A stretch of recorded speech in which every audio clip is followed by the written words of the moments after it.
সমর্থন দিতে বলেছিলেন।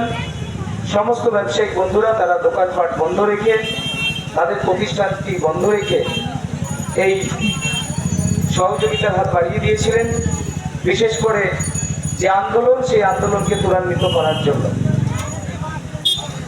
আমাকে আজকে কিছু কথা বলতেই হয়। আমরা দেখছি গত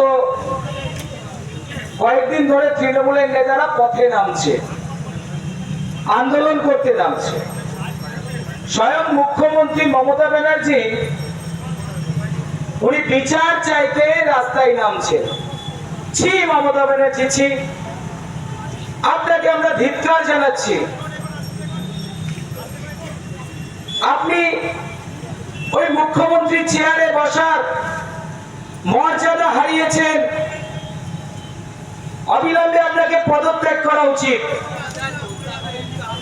আপনি এই রাজ্যের মুখ্যমন্ত্রী, আপনি নিজে পুলিশ মন্ত্রী, আপনি নিজে পশ্চিমবঙ্গের স্বাস্থ্যমন্ত্রী।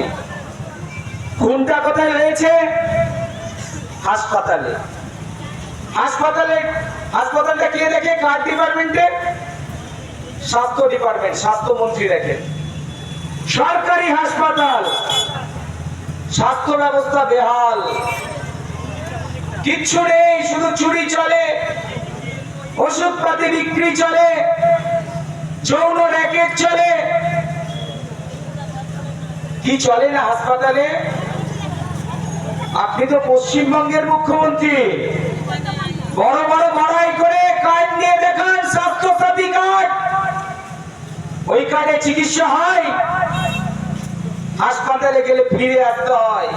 এই হাসপাতাল, ওই হাসপাতাল থেকে সেই হাসপাতাল ঘুরতেই থাকে মানুষ। ভর্তি করানোর পর যদিও কোথাও মেলে হাসপাতাল, সেখানে চিকিৎসা করাবে।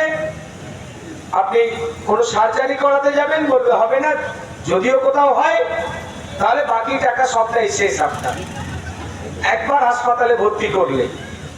তাহলে এই স্বাস্থ্য সাথী কার্ড সম্পূর্ণ দুর্নীতি। এখানে দুর্নীতি চলছে, স্বাস্থ্য ডিপার্টমেন্টে কোটি কোটি টাকার দুর্নীতি। মুখ্যমন্ত্রীর হাতেই স্বাস্থ্য ব্যবস্থা, সেখানে খুন হচ্ছে তিলোত্তমা। আপনার আমার ঘরের মেয়ে, তাকে খুন হতে হচ্ছে। পুলিশ প্রশাসন কার হাতে? মমতা ব্যানার্জির হাতে।